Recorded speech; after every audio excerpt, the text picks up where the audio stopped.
Hello friends, welcome back to my channel. जैसा कि आप लोगों ने पुरानी वीडियो अगर देखी होगी तो उसमें हम लोगों ने ये डिस्कस किया था कि थायराइड के क्या सिम्टम्स होते हैं, अगर टीएसएच आपका ज़्यादा बढ़ जाए उसमें क्या सिम्टम्स होंगे, और टीएसएच अगर आपका कम हो जाए तो उसमें क्या सिम्टम्स होंगे।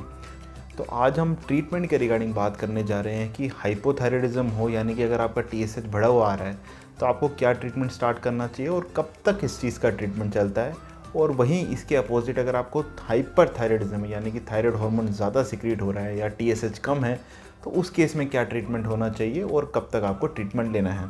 तो चलिए शुरू करते हैं।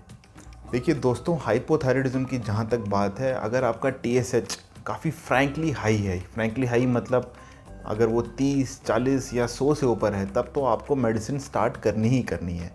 और 95% केसेस में ये मेडिसिन आपको लाइफ लॉन्ग कंटिन्यू करनी पड़ेगी।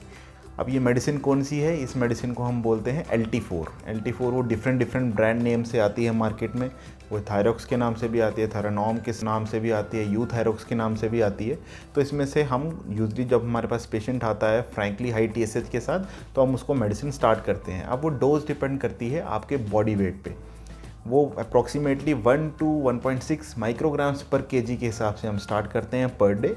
और वो डोज जो है यूजुअली आपको लाइफ लॉन्ग ही लेनी पड़ेगी अगर आपका टीएसएच काफ़ी ज़्यादा हाई है। फॉर एग्जांपल 30 है, 50 है या 100 है, जैसा कि मैंने पहले भी बताया। लेकिन अगर आपका टीएसएच थोड़े डाइसी रेंज में है, डाइसी रेंज मतलब कि किसी किसी का 5 से ऊपर या 5 से लेकर 10 के बीच में भी आ जाता है, किसी का 10 से 15 के बीच में भी आ जाता है, और किसी किसी पेशेंट का 15 से 20 के बीच में भी आ जाता है, लेकिन उनको कुछ सिम्टम्स नहीं होते हैं। तो इस केस में हम यूजली रेकमेंड करते हैं कि हम पेशेंट को फॉलो करते हैं, हम उसको एकदम मेडिसिन स्टार्ट नहीं करते हैं। बिकॉज जैसे मैंने आपको पहले बताया, मेडिसिन एक बार थायराइड की स्टार्ट हो गई हाइपोथायराइडिज्म में, तो 95% केसेस में वो लाइफ लॉन्ग ही रहती है। लेकिन अगर किसी का टीएसएच बहुत ही कम है, से 7 या 8 आ रहा है, तो उसको हम फॉलो करते हैं। फॉलो मतलब कि 3 महीने बाद हम रिपीट करते हैं। बिकॉज ये देखा गया कि कुछ इन्फ्लामेटरी कंडीशंस भी होती हैं थायराइड की, उसमें भी टीएसएच टेम्परेली जो है वो इतनी रेंज में आ सकता है। पर इसका मतलब ये नहीं है कि उनको ट्रीटमेंट लाइफ लॉन्ग ही रहना है। थोड़े टाइम के लिए हम उनको ट्रीटमेंट दे भी सकते हैं, ये डिपेंड करता है पेशेंट के एज ग्रुप और कंडीशन के हिसाब से। फॉर एग्जांपल, अगर किसी यंग फीमेल को मेंस्ट्रुअल साइकिल में डिस्टर्बेंस आ रही है और उसका टीएसएच 10, 11 या 7 आ गया, तो हम उसको ट्रायल दे के देख सकते हैं कि आप थोड़ी देर ये मेडिसिन ले लीजिए, और देखेंगे हम कि इस मेडिसिन के लेने से आपका टीएसएच तो कम होगा ही होगा, लेकिन आपके सिम्टम्स में क्या असर होगा। सिमिलरली, अगर किसी को मूड फ्लक्चुएशंस रह रहा है या इरिटेबिलिटी रह रही है, रिथार्जीनेस रह रही है, काम में दिल नहीं लग रहा है, तो उस केस में भी माइल्डली एलिवेटेड टीएसएच में हम थोड़ी देर LT4 रिप्लेसमेंट का ट्रायल दे सकते हैं। लेकिन अगर यही हम टीएसएच वैल्यू बूढ़ों में लें, तो बूढ़ों में देखिए दोस्तों, 50 साल से ऊपर हर किसी का टीएसएच रेफरेंस रेंज जो है वो इंक्रीज़ होती है एज के साथ। फॉर एग्जांपल, अगर मैं यंग पेशेंट हूँ तो मेरे लिए टीएसएच 5 या 4 तक होगा अपर लिमिट। अगर इससे ऊपर होगा तो मैं स्टार्ट करने की ट्रीटमेंट सोच सकता हूँ। लेकिन बूढ़े लोगों में यही अपर लिमिट नॉर्मल वैल्यू जो है वो 6 से 7 तक हो सकती है। इसका मतलब क्या है कि अगर किसी ओल्ड एज की, यानी 60 या 70 ईयर कोई अगर किसी की एज है और उसको अगर टीएसएच 7 या 8 आ रहा है, तो उसके एज के अकॉर्डिंग परफेक्टली नॉर्मल है, उसको ट्रीट करने की ज़रूरत नहीं है। लेकिन अगर यही कंडीशन अगर हम प्रेग्नेंट फीमेल्स के साथ लें, कि प्रेग्नेंट फीमेल अगर उनको कंसीव में डिफ़िकल्टी हो रही है या प्रेगनेंसी के पहले 3 महीने में उन्होंने टेस्ट कराया और वो आ गया उनका से 7 या 8, तो उस केस में हम ट्रीटमेंट का बेनिफिट दे देते हैं कि पूरी प्रेगनेंसी आप ट्रीटमेंट ले लीजिए। उससे ये होगा कि फीटस को नुकसान होने के चांसेस हम ये सोचते हैं कि थोड़े कम रहेंगे और प्रेगनेंसी अनइवेंटफुल रहेगी। उसमें हम बेनिफिट ऑफ डाउट दे रहे हैं, हालांकि उसमें भी चीज़ें क्लियर नहीं है। सिमिलरली बच्चों में, क्योंकि उनका ग्रोइंग पीरियड होता है, तो बच्चों का अगर मान लीजिए किसी का 12 या 13 आ गया, मल्टीपल रीडिंग्स इतनी आ गई, तो उनमें भी हम ट्रीटमेंट देने की कंसिडर करते हैं। तो दोस्तों, ये सब रिकमेंडेशंस थी जो हम ट्रीट करते हैं हाइपोथायराइडिज्म को लेके। वहीं अगर दूसरी तरफ बात की जाए हाइपरथायराइडिज्म की, जिसमें कि थायराइड ग्लैंड बहुत ज़्यादा T4 प्रोड्यूस करता है, देखिए उसके मूलतः 3 कारण होते हैं जो हमारी डे टू डे प्रैक्टिस में बहुत कॉमन है। पहले हम उसको मेडिकल टर्म में बोलते हैं ग्रेव्स डिजीज़। उसमें क्या होता है कि आपकी थायराइड ग्लैंड की डिफ्यूज़ एनलार्जमेंट हो जाती है और थायराइड ग्लैंड से बहुत ज़्यादा T4 हार्मोन निकलता है। उसकी वजह से आपको सिम्टम्स होते हैं, जैसे कि हार्ट बीटिंग तेज़ होना, पसीना ज़्यादा आना, वज़न का कम होना, भूख ज़्यादा लगना, गर्मी ज़्यादा लगना और जिटरी रहना, मतलब कि इरिटेबल बिहेवियर का रहना।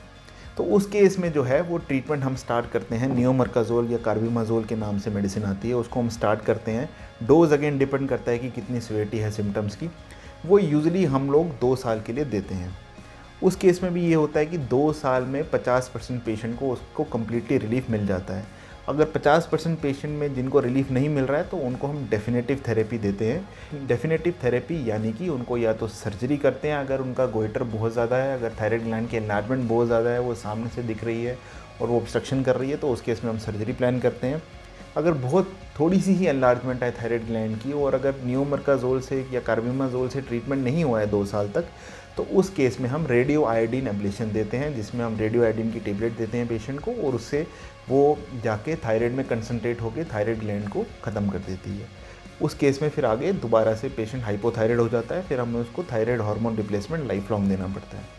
तो ये ट्रीटमेंट यूजली ग्रेव्स डिजीज़ का होता है। सबसे इम्पॉर्टेंट चीज़ ये है कि इसमें जो कार्बिमाजोल नाम की जो ड्रग है वो हम आपको 2 साल ही देते हैं। अगर 2 साल से आपको रिलीफ नहीं मिल रहा है, अगर आप 2 साल बंद करने के बाद आपने टेबलेट खाई, 2 साल हो गए और उसको बंद की और उसके बाद से फिर दोबारा आपका T4 जो है बढ़ने लगा है और TSH कम होने लगा है, उस केस में डेफिनेटिव थेरेपी, सर्जरी या रेडियो आयोडीन एब्लेशन करेंगे।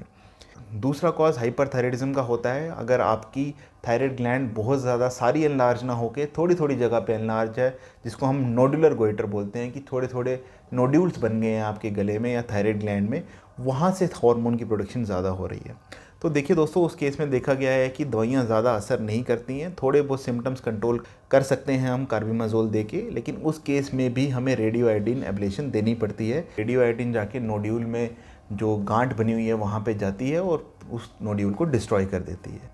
तीसरा कॉज होता है कि एक नोड्यूल को ना होके तीसरा कॉज होता है दोस्तों, एक नोड्यूल ना होके बहुत सारे नोड्यूल हैं, जिसको हम multi nodular toxic multi nodular goitre कहते हैं मेडिकल लैंग्वेज में।